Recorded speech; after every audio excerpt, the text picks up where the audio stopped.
কিশোরগঞ্জ জেলা করিমগঞ্জ উপজেলা নেমুদপুর ইউনিয়ন দিগরকল্লা ৩ নং ওয়ার্ড আর বাসিন্দা প্রিয় ভাইয়ের একটি ঘর আগুনে পুড়ে গিয়েছে। 3টি গরু ছিল, গরুগুলাও আগুনে পুড়েছে। ইসলামী আন্দোলন কিশোরগঞ্জ জেলা, ইসলামী আন্দোলনের সভাপতি কিশোরগঞ্জ জেলা হাফেজ মাওলানা প্রভাষক আলমগীর হোসেন তালুকদার সাহেব উনি আসছেন, খোঁজখবর নিলেন।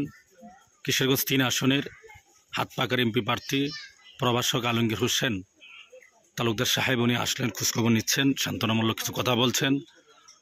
আপনারা দেখতে আছেন পুরো ঘর পুড়ে মাটির সাথে একদম মিশে গিয়েছে। অনেক গরিব মানুষ, বিশেষ করে অবশ্যই ভিডিওটি সবাই শেয়ার করে দিবেন। এখানে যারা আছে ইসলামী আন্দোলনের দায়িত্বশীলরা ইনশাআল্লাহ প্রিয় ভাইয়ের জন্য দোয়া করবেন। আল্লাহ যেন ওই ভাইকে ধৈর্য প্রদান করেন। এক এক করে ইসলামী আন্দোলনের দায়িত্বশীলরা সবাই আসছেন।